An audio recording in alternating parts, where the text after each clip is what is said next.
Welcome to Season 8 of Formative, the show where today's leaders are interviewed by the leaders of tomorrow. To start this season off, we're speaking with Gregg Bishop. Gregg is the Executive Director of the Social Justice Fund. The Social Justice Fund has a 10-year commitment to center its work around racial justice and economic mobility in Brooklyn. Today, Gregg joins us to discuss his roots in Grenada, his childhood in Brooklyn, and his plans for his career after the Social Justice Fund. We're thrilled to be kicking the season off with Gregg. Hello and welcome. I'm Rachel Gazdick, CEO of New York Edge, and my co-host today is Viduni from IS27R. Viduni, can you tell me a little bit about yourself? Hi, my name is Viduni. I'm 13 years old and I go to IS27. I love reading and singing, and I love podcasting too. I go to podcasting after school. Well, that's so great. Now you get to be the host of this podcast. Thank you. Now, who will we be interviewing today? Yeah, today we are speaking to Gregg Bishop. I'm so excited to talk to him today. Great. Let's bring him in. Gregg, welcome and thank you for joining us today. Well, thanks for inviting me, and it's a pleasure to be here. Good to see you, Viduni. Good to see you too. All right, Viduni, take it away. My first question is, what are the goals of the Social Justice Fund? Oh, very good question. The goal of the Social Justice Fund is actually, let me give you a little bit of history. So in 2020, the owners of the Brooklyn Nets, you do know the Brooklyn Nets, right? Yeah. Yes. And I'm not going to ask you who's your favorite team because I know you're going to say the Brooklyn Nets. So we'll just move on from there. But the goal of the Social Justice Fund, the owners at the time of the Brooklyn Nets and the New York Liberty wanted to invest in Brooklyn. And so they committed $50 million over the next 10 years to invest in Brooklyn, specifically around economic mobility. So that's a big word, but economic mobility means like helping individuals to be successful, whether you own a business or if you are looking to develop a skill set. We help organizations that train you into specific skills, like in technology, to then get a job that's paying a really decent salary. So for us, economic mobility is around those two pillars. And so our goal is really to help Brooklyn. My next question is, what is your work day like? What do you actually do? So that's a great question. So it's a combination of, because we give grants to organizations in Brooklyn, a lot of my workday is actually meeting new and exciting organizations and learning about the work that they do, telling them about our priorities. And so remember, I told you our priorities is economic mobility, right? And so we would look, for example, for an organization that has a workforce training program. And then I would ask them a lot of questions in terms of like, what is the impact that they have? How many people have graduated from their programs? What is the salaries of those people that have graduated, right? And so part of my job is to make sure I find the right organization that's aligned with the work that we want to do, and also that has the ability to be sustainable. And sustainable is a big word that just means that it will be here after we're gone. What inspired you to get involved in nonprofit funds? Ooh, so I will tell you, I just wanted to give back to the community. Like I grew up in East Flatbush, right? So one of the things that I wanted to do was figure out like, okay, how do I get like my friends who grew up in the same area that I grew up in, the opportunities that I had. I always say that I'm blessed because like I had extra tutoring. So I got into Brooklyn Tech. I got into Brooklyn Tech and got into a great program. And so I feel very fortunate to have that opportunity to get exposed to the things that I did and then be able to turn that into a career. And so for me, my passion is like, I had an opportunity that others did not have. And so the work that we're doing now as part of the Social Justice Fund is to create opportunities for people similar to myself growing up in Brooklyn to actually maximize their potential. Do you enjoy what you do for a living? I absolutely do. And to be honest with you, I can now literally walk around Brooklyn and say like, oh, we invest in this program. I could talk to someone who said they got a job by attending this workforce program that we invested in. I will walk by a basketball court that we upgraded and see the investments that the city has made in addition to the work that we did. Or I could walk into a small business that got a loan from us and say like, wow, had it not been for us, this business would be closed and these individuals would be out of work. So it gives me great joy to do the work that I do. I'm really super excited. So remember, as you figure out what you're going to do when you grow up, make sure that it's something that you're passionate about, because then it doesn't become work. It's more sort of like, I'm just giving back. I think it's amazing to see the things that you do, like the work and stuff. I think you will feel amazing when you go to shop and like you loan, and then you can imagine how wonderful it is. Like you can say that you did it. Exactly.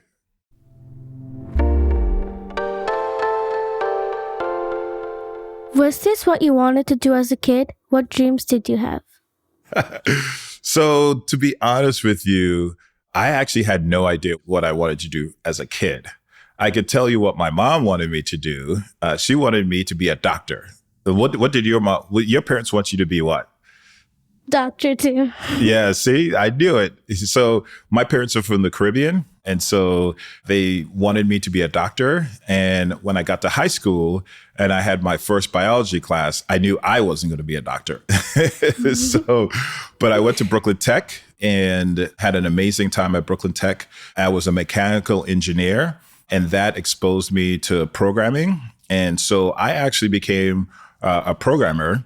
I majored in computer science when I was in college. But then I actually did something that I hope you don't do, but like I dropped out and worked full time for like 7.5 years. So you could only imagine how my parents were upset about the fact that I wasn't in school, right? Because I'm sure your parents would be upset too, right? Yeah. Yeah, I know. But I worked for 7.5 years and then I went back to school. So I did actually complete college. What was your childhood like? Ooh, that's a good question. Okay, first, let me ask you a question. So where do you live? Do you live in Brooklyn? No, I live in Staten Island. Oh, you live in Staten Island? Yeah. Wow. Okay. So I grew up in Brooklyn. And so my area of Brooklyn, it was just hanging out with my friends. I loved like wrestling. So the WWF at the time, it's now called the WWE, but Hulk Hogan, all those wrestlers I used to look at all the time. I played video games. And sometimes we would recreate either the video games or the wrestling matches that we saw on TV, like in our front yards, right? And so we were very physical. We would play football most of the times in the street. So that was fun, although I'm not going to suggest that you play in the street, but we did do that. Summers were fun in the city, but my mom sometimes would send me, actually, because I'm from the Caribbean, I'm from a tiny island called Grenada. And so sometimes my mom would send me back home to hang out with family members. My childhood was fun, but it was also, as you can imagine, I had to pay attention to my schooling. And so my mom was very focused on making sure that I did well in middle school in order to take my specialized tests to get into high school. So Gregg, Viduni is about to make this transition from middle school to high school. Do you remember what that time of your life felt like? Ooh, so middle school was sort of like, I felt like middle school was like becoming of age where like I had like adult responsibilities, but I still wanted to be a kid and play, right? And so there was that tension of like, you have to wake up and you have to take out the garbage and you have to do this and you have to do all the chores, right? Viduni, you have chores, right? Yeah. Yeah. And like, you don't have the playtime that you need. And your parents are like, no, you have to work first and then you'll play after. So middle school was like that tension. But to be honest with you, I went to a parochial school, and parochial school is you're in from first grade all the way to 8th grade. So I had my friends, my circle of friends from second grade was the same circle of friends that I had in middle school. And we actually graduated together. So, the thing about high school for me was like Brooklyn Tech has like 5,000 students. And I went from a school that had barely like 90 kids, right? And so it was the sheer size of like all these new people that I was going to meet. So that is going to be fun. I feel like I'm looking forward to like meeting new people and new friends. And I feel like high school would be like more like adult like and more challenging, I guess. Because I know that when my sister went to high school, she had to do a lot of work than she does in middle school. They knew during middle Oh, school. so I didn't know. So how many siblings do you have? 2 siblings. Okay. And you're the youngest or the middle? Youngest. The youngest. Oh, wow. Okay. So, so both of them went to high school and you saw the work that they had to do? Yeah, and now they're in college and it's even more work. Ah, gotcha. In high school, I had to learn how to like find my way to all my classes. So it helped me not only with direction, but also with being able to manage my own time because I couldn't stand in the hallway and hang out with friends. I had to get to class before I'm late. But then it was cool because we would all be moving at the same time. And so it was sort of like I don't know, like a ballet of a whole bunch of high school kids just running from floor to floor. And so that was fun. And my next question is, what is a message you would like to send to students like me? Oh, the world is your oyster. So like right now, you're at a great age. I would say cherish every single moment that you have, every single experience that you have. Take advantage of like after school programming, because again, we as adults and parents, we think we know what we want for you. Like, I want you to be a doctor. I want you to be a scientist. I want you to be a plumber. I want you to be an electrician. But it's going to be you that in terms of like making that decision based on the experiences that you have. And the only way you're going to know whether you like something is if you try it, right? And so whether you like broadcasts, well, you're doing this right now, and this might be something that you want to go into. When you find the thing that you're passionate about, that's the thing that you should say like, oh, I want to actually become an expert at, and I'm going to put my time and effort into it. And don't ever feel frustrated that you don't know what you want to be, right? It will happen naturally. And it is okay if you don't know. Continue to experience everything that your school has to offer. And once you get into college, we want to make sure that you stay focused on your work, but also, be well-rounded in terms of extracurricular activities. Did you have to overcome any obstacles to become successful? And I'm still overcoming obstacles. The first obstacle was when I didn't get into the major that I wanted in high school, right? So I got into Brooklyn Tech. I actually applied to the computer science program at Brooklyn Tech, and they said no. I was so crushed. And then as a fallback, I got into the mechanical engineering program, where guess what? All I was doing was programming computers. So it all worked out. I could relate to what you said because when I was applying to school for the SAT test, I want to go to St. Island Tech, but I did the test, but I didn't was able to not pass it, so I'm going to Wagner Scholars. Oh, okay. It's okay.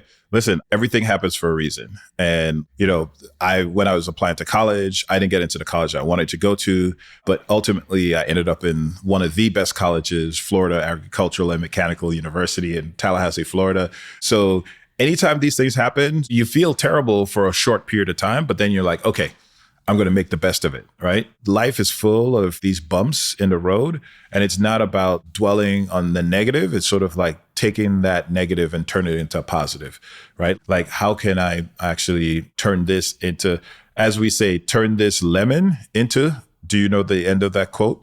Turn lemons into? Lemonade. Lemonade. There you go. Thank you. If you could do anything differently in your life, would you have changed anything? Ooh, that's a good question. I'm going back to the first time I had to negotiate my salary. One of the things, and we constantly do this, especially people of color, is we undervalue the skills that we bring to the table. And so it's important that we have the confidence to recognize that we have a skill set that's valuable. One of my mentors actually taught me that. And so I left one company. This is when I was in tech, and I was negotiating my salary with another company. And I was so excited to actually be considered for this role that when I asked for the salary, it wasn't necessarily like a super big number. And of course, they were like, yes, immediately. And I realized, oh, I should have given them a higher number. They were so quick with saying yes that I realized that I undervalued the skill that I was bringing to the table. And so that stayed with me for the rest of my career. And I made sure that when it came time to negotiate salaries, that I would be in a stronger position and have more confidence in the skill set that I had to negotiate a salary that I would feel comfortable with. Yeah, that's a skill we all have to learn at one point, right? So I'm curious, if you think about what your next 10 years are going to look like, do you have like a clear picture of what's next for you? Yeah, so it's always, we go through, as I've heard, like every 10 years you change, right? So 10 years ago, I was a different person. 10 years before that, I was a different person. And so I do think through like, where do I want to be in 10 years? And so part of that is the fund is only good, only for 10 years. So it's one of those rare situations where you're going to be out of a job in 10 years, right? And so for me, it's going to be more so, what can I do to give back to my country? And so because I'm a dual citizen, I've given a lot back to the US. Now I want to focus on Grenada and figure out like, what does that look like? So I'm actually pretty active in the country around economic development and trying to take the skills that I've learned and grown over the past like 13, 14, 15 years of working and apply it to Grenada. So that's one. Number two, I'm getting wiser and more experience. And so I want to enjoy life. I've only lived in Brooklyn. So there's the idea of like, okay, should I, spend more time in Grenada, 6 months there, 6 months here? So those are some of the things that I'm thinking about. And certainly starting my own business.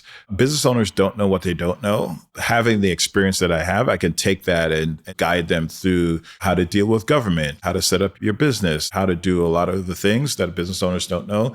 And certainly like policy is important for me. So just like how we talked about the neighborhoods that I grew up in, there are other countries like Grenada who have like a young population, and they're trying to figure out, well, how do we create mobility for, the young people in our country? The experience that I have here, we could take some of that and develop policy for Grenada to implement to create more opportunities for young people in the country. So our last question is one we ask everybody, and it's, if you can go back and speak to your 13-year-old self, what would you say? Oof. And I feel like when people get that question, they say the cliche thing, which is, you're going to be okay. You're going to turn out fine. But you know what? I'm going to answer it differently. I would actually go back to my 13-year-old self and say, like, learn a foreign language and actually learn to play basketball. Those would be the two things. I actually, as I look at how the world is evolving, individuals that are bilingual, trilingual, have more opportunities than if you just know one language. And I always feel inadequate when I travel. For example, I travel a lot to the continent, to South Africa, and a lot of my friends there, they speak 4 or 5 languages. My family in Canada, because Canada has a great system, everyone has to be trilingual. So it's English, French, and a foreign language. And so I feel always like inadequate that I only know one language. And I did study Spanish, but I was not necessarily serious. So I would tell my 13-year-old self, be serious, learn a foreign language, and learn how to play basketball. I'm actually gonna learn Spanish in high school. Nice. Yes, you should. Because guess what? A lot of my friends who have learned Spanish, they work for a lot of companies that work in Latin America and South America. There's a lot more opportunities there. And so I would encourage you, definitely take it seriously and learn that extra language. Well, this has been such a pleasure. Thank you so much for the time you've given us. Well, thank you. Thank you for having me. Hopefully you enjoyed the conversation. I know I did. And thanks for having me.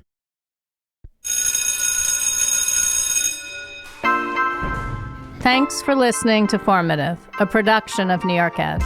I'm your host, Rachel Gazdick. Our production partner for this series is Citizen Racecar. This episode was produced by Haja Adas, post-production by Alex Brower, original music by Garrett Tiedemann. Thanks to the whole team at New York Edge for making this series possible. Never miss an episode by subscribing to the series at newyorkedge.org/formative or wherever you get your podcasts.